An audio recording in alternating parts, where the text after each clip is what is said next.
Lesbian fiasco. Lesbian fiasco. Lesbian fiasco. Lesbian fiasco. Lesbian fiasco. Lesbian fiasco. I'm Nikki. And I'm Monte. And this is the Lesbian Fiasco. Lesbian fiasco. Perfect, because this is the Lesbian Fiasco. Yeah. I don't even really know what this is. It's a fiasco is what it is. This is a bi-weekly podcast where Nikki and Monte read. This is the Lesbian Fiasco Rumspringa. In this episode, we take a break from our regular series. That's right. Listen along with 2 stories from beginning to end. Each story is longer, unrehearsed, and unedited. Let's party. No horses were hurt in the making of this intro.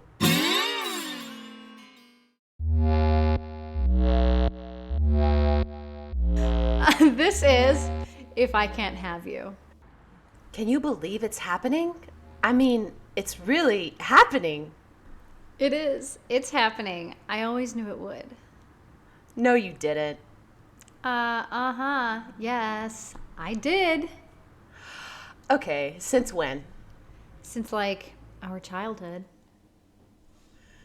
Childhood? No way. Playing house? Yes way. We may not have known we could be wife and wife, but one week you were wife and I was husband, then we'd switch. If we would have known back then we could be a thing, it would have been much clearer. Everyone did that. How is playing house an indication? No, when did you really know? No, I'm telling you, I remember thinking at 4 or 5, I'm going to marry her. You remember? No way. Flashback to the early 80s, stepping through a front door into a thick haze of cigarette smoke pluming the living room. A snippet of nostalgia with an orange and brown sofa and recliner set. Both have given permanent indentations to the old, out-of-date shag carpeting that should have been replaced years ago. Dim lighting from large lamps with wooden shades. Small brass knickknacks strewn about the shelving and side tables. The wood veneer-trimmed box television is playing reruns of I Love Lucy. 2 kids running down the stairs into the basement. A staple from one of the steps snags a sock. Rounding the staircase corner, there's the record player and a bar where we weren't allowed to go near. No interest in any of that stuff. We run past it to the other side of the basement. Yes, this was our spot. An old love seat, 2 beanbag chairs. There's a small TV with an Atari. A large wooden box filled with Barbies galore. To the right, a small box full of costumes, fake jewelry, and makeup. Okay, I'm the dad this time. No, you were the dad last time. Nuh-uh. Yes, huh? Fine. This is bullshit. Don't speak to your husband like that. Don't you wish we could be mom and dad for real? What do you mean about mom and dad for real? I mean for real. Like we could be duh. You can't hear me? I can't remember. I'm marrying Tom Cruise when I'm old. Fine. Then I'm gonna marry, Goldie Hawn. Who? Goldie Hawn. That's a girl. You can't marry a girl, silly. Oh yeah. Okay, then I'll marry the boy who sings that song that goes like, you put the boom boom into my heart. You send my soul sky high whenever you fart. Whenever you fart? No, not fart. Yeah, huh? Then it goes like, jitterbug. Jitterbug. Jitterbug. Jitterbug. Come on, you don't remember that? Yeah, I remember. Later on that day, you ate too many sweet tarts and threw up in the dog bowl. Yeah, always the dog bowl for some reason. I guess it was easy cleanup. Ew, gross. Where's the dog bowl? I'm gonna barf. Okay, anyway, so you remember I knew way back then, told you. No way. That doesn't mean anything. You were just being a kid. You're just a kid being a kid. No. That's more than a kid being a kid. I'm telling you, if someone would have told us gay was a thing back then, we would have figured all this out a long time ago. The heteronormative society had us thinking there was only one way. I don't know.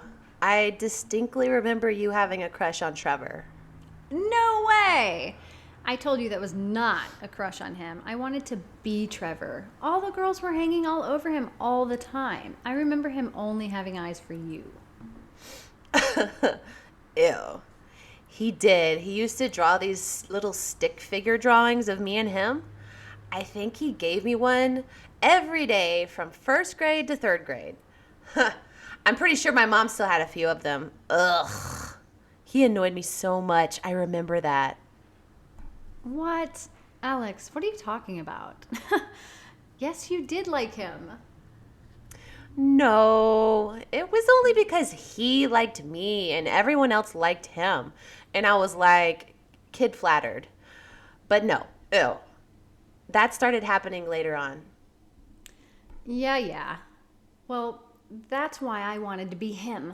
See? You pretended to like him because of his popularity. I wanted that. Wait, didn't you two date in the 7th grade? Oh, you did. I remember. You went with him to some Sadie Hawkins dance and you asked him out. Not exactly. Not exactly. I remember it like it was yesterday. Flashback to a sunny afternoon in a park, small children swinging nearby, challenging each other to jump off at the highest point. In the distance, a gazebo. The 16 and 17-year-old turf spent their afternoon smoking cigarettes, drawing boobs and penises on the railings. Here, near the benches and seesaws, the new teens. Between childhood and maturity, there was not one kid less awkward than the other.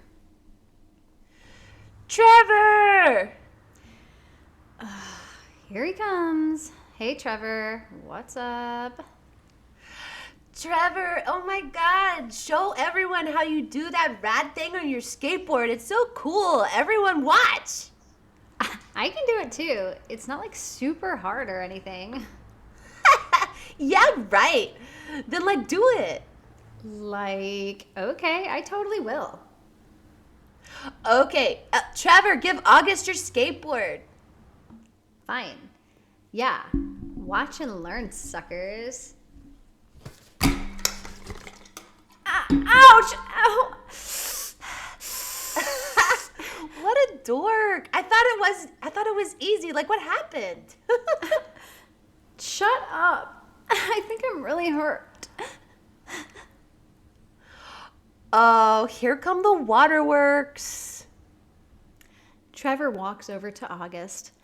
Alex, annoyed, rolls her eyes and turns her back. Trevor kneels down and touches August's knee and asks her if she's okay. He says it doesn't look like it's broke the skin. Trevor tells August he's impressed that she tried, and now she'll have a little bruise to back up her story. Sweetly, he wipes away a tear running down her cheek. He helps her stand up. August looks around and sees Alex talking to a couple of other boys. Trevor, I wanted to ask you, I guess now is as good a time as any. Would you maybe like to go to Sadie Hawkins' dance with me? Trevor turns to look at Alex, who glanced back for a second, then turned quickly to continue talking to the other boys. He looks down, back at Alex, who is ignoring them, smiles at August and nods.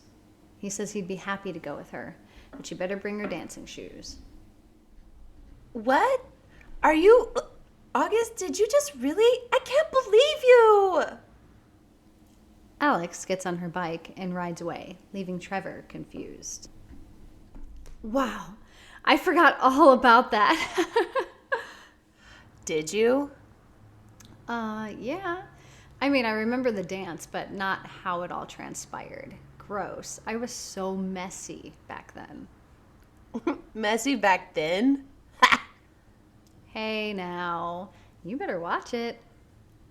What? I'm being serious. You have not changed. You just got better at disguising the mess. Alex winks at August, leans in and kisses her on the cheek. I wouldn't have you any other way. I hope not. After tomorrow, you're stuck with me. I can't wait to be stuck with you. When did you know? Like, really know? Know what? That I wanted to be stuck with you? Yeah, tell me again how you knew. It just clicked one day. After you came out, I started thinking, why didn't I feel fireworks when I kissed a guy? Or why was I always waiting for it to be over during sex? It was like maybe I was missing something. Wait, I didn't say I wanted to hear about sex with other people. Well, that's part of how I figured out it was you. Okay, you get a pass. Go on. So, after being on and off again with Trevor and others, Trevor was the only one I actually enjoyed anything with, but still, something was missing. Ugh, Trevor. I can't believe he followed you to college. Well, I mean, we were engaged. Okay. Don't remind me, please. Worst time of my life. Worst time? You were traveling the world. Belize, Denmark, France, Vancouver, Canada. I never knew where you were. Oh, and always with a new girl. So don't even give me that shit about Trevor. Okay. Continue. So, after Trevor and some other guys, I had my first experience with a woman.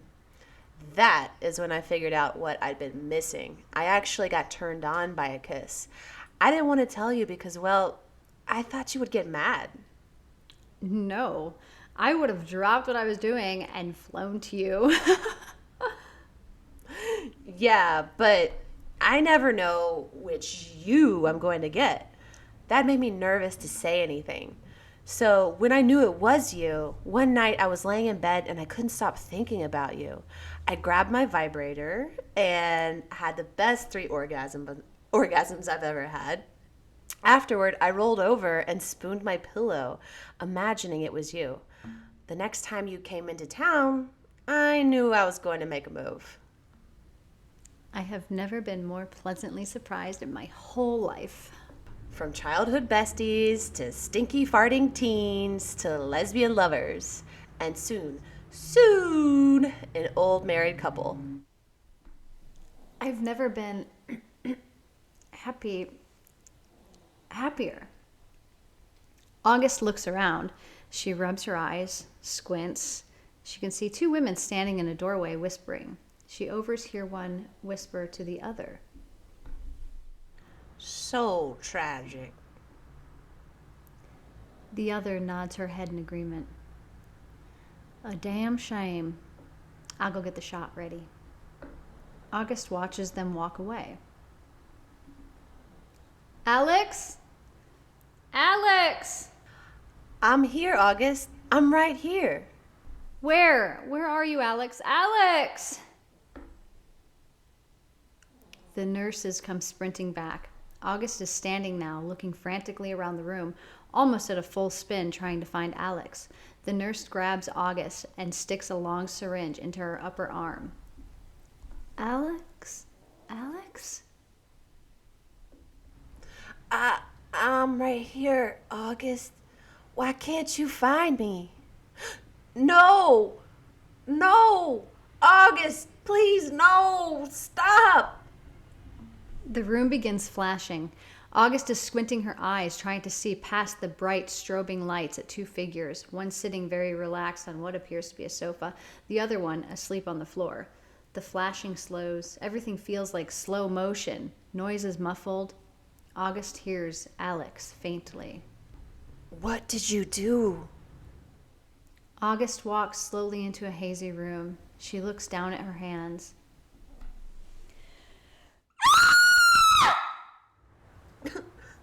Help me, August. August drops to her knees into a pool of blood. The bloody knife in her hands falls to the floor, clanging loudly. She tries to stop the bleeding from the wounds in Alex's chest and abdomen. August looks over and sees Trevor's lifeless, blood-soaked body slumped over on the sofa. She looks back down at Alex coughing up blood. August, why? Why did you do this? Alex! I was getting married tomorrow. You were my maid of honor. Why, August? I loved you. Trevor loved you. Alex!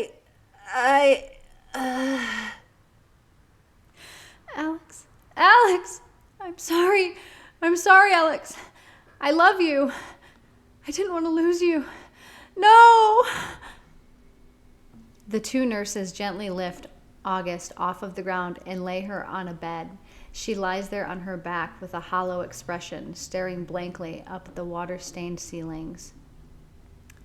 I'll never understand it. All the warning signs, they should have known she wasn't right. Hell, I believe we're all just one perfect storm away from losing it. Hers was the passion that got her. She couldn't have what she longed for her whole life. After that girl married, any hope would have been lost. Oh yeah, how's that old saying go? If I can't get you, wait, no. If I can't have you, no one can. The end.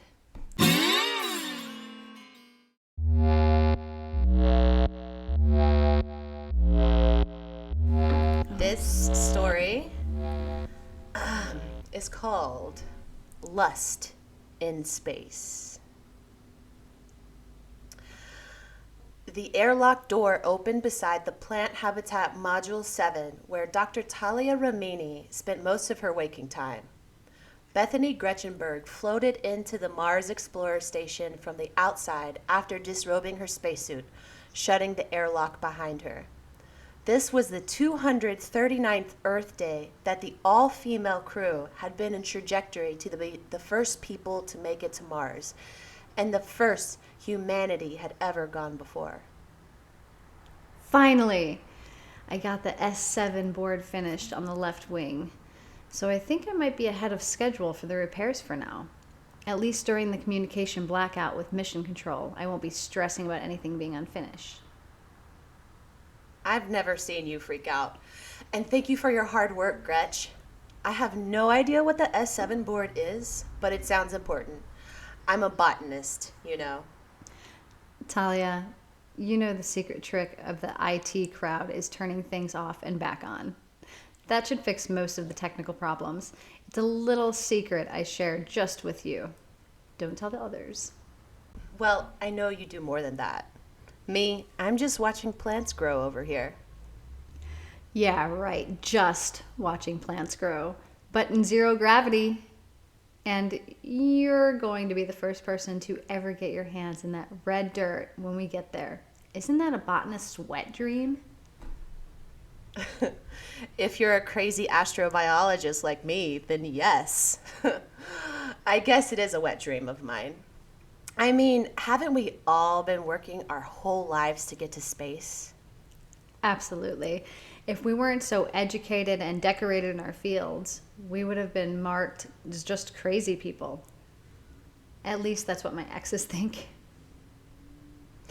Gretch floated over beside Talia to have a look at the sprouting plants under the red LED lights.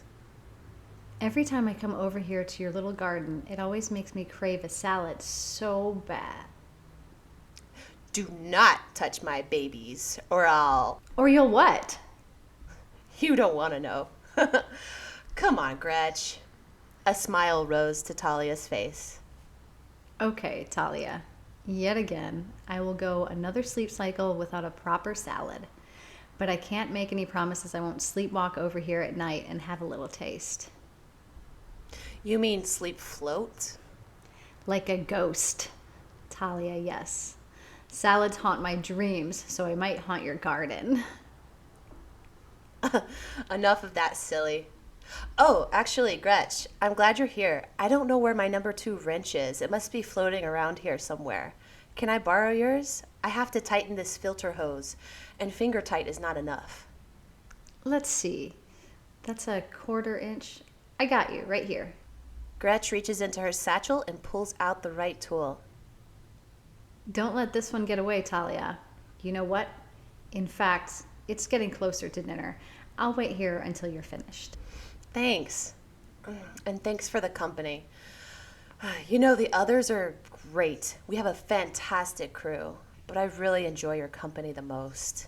Wow, Talia, playing favorites like we're on an episode of Survivor? Or are you just flirting with me? Gretch, stop. You know what I mean. And I'm also straight. You know I wouldn't do that. I mean, I didn't mean to flirt. Did it sound like that? I've just been in my head a lot lately. Could be my cycle with the influx of hormones. But I'm just trying to say I like being around you. You make this whole trip more real. I know you wouldn't. I get it. That's just your charming nature, Talia.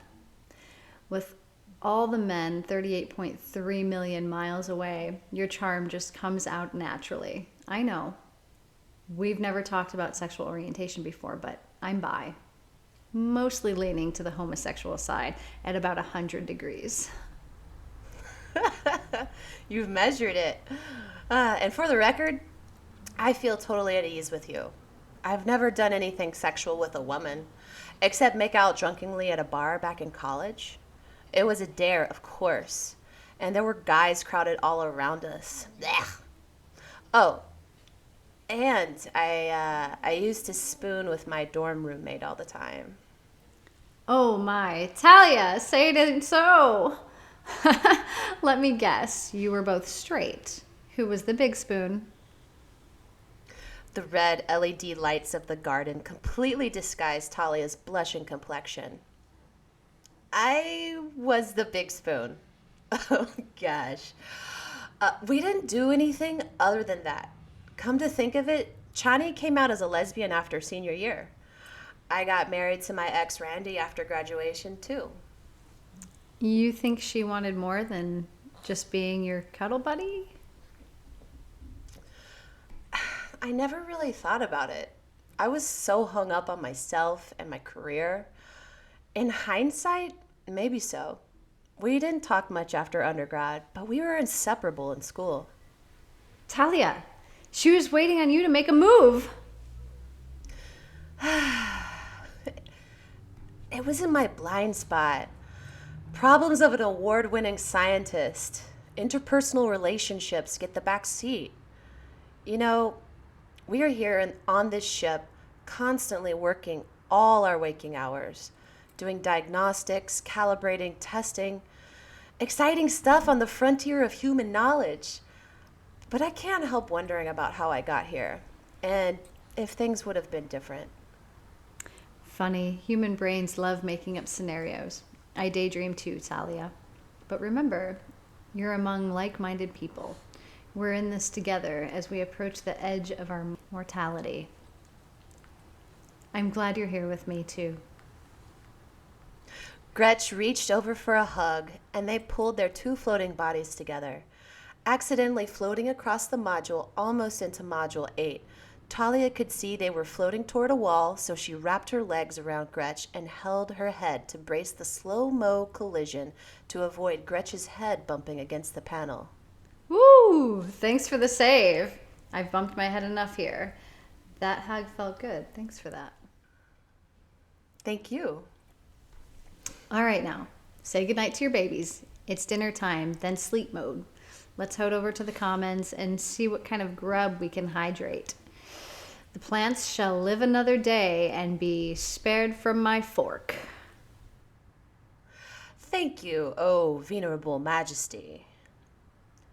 The 7-woman crew all grubbed together in the mess hall. Rehydrated packets of steak, tortillas, cereal. Gretch and Talia opted for a meal shake. Everyone was generally in good spirits, debriefing the day, playing games of chasing the floating globs of juice. They would spend the next week in a communication blackout with Mission Control, conserving energy as they drifted further from Earth that was looking more and more like just another star out there floating in space. They all cleaned up and made their way to their sleep modules, which were little cubbies encircling one another. Gretch and Talia's cubbies were directly across from each other. They all said goodnight as they strapped into their beds, which prevented them from floating out of them, and slid their screens shut. Talia and Gretch slid theirs shut halfway so that they could make faces at one another. The lights in the hull went to night mode, dimming to 40%. Talia could see Gretch drifting off to sleep. Minutes or hours passed, and Talia stayed awake with thoughts and dreams. She thought of Chani, her old roommate, and all the times she slept with her, replaying those moments from a bird's eye view, surveying her feelings about it. It felt selfish that she didn't ever see it before. Chani was so patiently in love with her, but Talia never acknowledged it. She was restless, checking the time. 4 hours had passed in the sleep cycle. She had to get out and stretch. Talia quietly slid her screen all the way open and floated across the corridor directly to Gretch's half-open screen. Gretch, hey, wake up. Talia? Oh, hey. Shh, Gretch, I can't sleep. I don't know what to do. Don't wake the others. It's okay, Talia. I don't suppose you want to spoon. There's no room in the cubbies for both of us. Come with me to the garden, yeah? Gretch slowly unbuckled herself and exited from her cubby. Okay, Talia, I'll come with you. They left the cubbies and floated one after the other, grabbing handles and pipes to thrust their bodies through the ship to Module 7. The red LEDs were still on, and the regular ship lights were off around the garden. Thank you, Gretch. I just couldn't shut off my brain. What's the matter? Talia was unsure how to talk about everything going on in her head. I'm sorry, it was just our talk earlier about my old roommate. I started thinking too much and I couldn't stop. Oh, I hear you. Maybe you liked her more than a friend and couldn't acknowledge it to yourself. I get that. It took me a while to come to terms with loving women. Lots of inner work, but I'm trying not to project. Is that how you're feeling? I think so. I don't know. Okay, you don't have to put anything into words. I'm here for you. Gretch, I have regrets. We all do. That's life. As my mom would always say, that's the shoulda, coulda, wouldas. But remember, you are a badass astronaut, and we're going to Mars. We are a dope-ass gang of Venusians, Earthlings, conquering Mars. This might change patriarchal society as we know it. It's something to celebrate. We've got a long way to go, still, but... Talia moved closer to Gretch and kissed her. Gretch was startled but did not pull away. They kissed for several minutes. Talia wrapping her legs around Gretch like earlier. They were in a slowly spinning orbit. Gretch could feel the heat of Talia's vagina on her stomach. The smoothness of Gretch's face was such a novel feeling for Talia, and her lips were voluptuous and juicy, unlike the bearded, tickling faces she kissed before. The pressing of their bodies together was the first feelings of pressure like that in months since the feeling of gravity was left behind. Gretch, thank you for helping me find my confidence. I don't want to avoid any situations anymore that I'm scared to acknowledge I might desire. Talia, I know what you might be feeling. This is just because there are no men around. I just hope you won't regret this. We have another year together out in space. Gretch, I want you to fuck me. Gretch's heart stops a beat. Without replying, Gretch pulls off Talia's pants as Talia holds onto a pipe. Talia takes off her shirt and disrobes Gretch. Their clothes go wandering off in every direction. Talia then wraps her legs around Gretch to keep the two connected. Gretch braces her feet on two different surfaces to anchor them to each other and the walls. You're sure about this, Talia? Yes, I want to feel the gravity of you inside me. Okay, put this leg around my shoulder. Anchored in, Gretch caresses the outside of Talia's vagina with her hand and slowly makes a deep thrust inward. Oh my god, yes, fuck. That feels so good. Oh. Talia, I didn't want to admit that I wanted you so bad. Gretch had not imagined this might come true. She was holding back her lust for Talia for so long. She had shut down her own sexual urges at the beginning of the mission not to complicate her mind. But now everything changed in a second with a kiss. Slowly thrusting her hand at a steady pace inward, Gretch flips 180 to maneuver her face beside her hand without stopping. Talia, having one hand on the pipe, latches her other hand around the small of Gretch's back. Talia's mouth just inches away from Gretch's wet pussy. She tilts her face into it, her first time feeling the warm, smooth wetness in her mouth, making her wetter and hotter than before. Sweat started to accumulate on their skin. Talia, in a love-drunk frenzy of receiving and giving, let go of the pipe and they started floating in Module 7 in an orbit of two bodies, like Pisces fish, swimming in each other's lust. Slowly bumping around the module, they remained unfazed of the future bruises they would find the next day. Their heads remained focused in each other's pussies, protected in each other's thighs. Talia started coming first and moaning, which set off Gretch quickly after, timing them to climax together. Love-drunk, they could move for a moment floating together, hugging each other's thighs. Recollecting herself, Talia spun 180 and hugged Gretch from behind. Their glistening bodies sweat mingled, and some of the liquid escaped their bodies, floating off into the module, among other bodily fluids in the zero-gravity air. Gretch. Oh, Gretch, fuck. You've released something that's been trapped inside of me for a long time.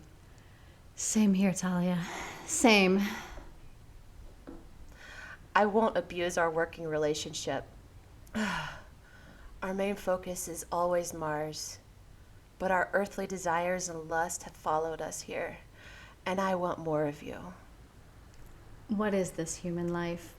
It's human nature, Talia, and I want you to.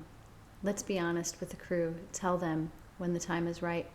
Let's find our clothes and get back to our cubbies. Everyone's going to be waking up soon. What is life?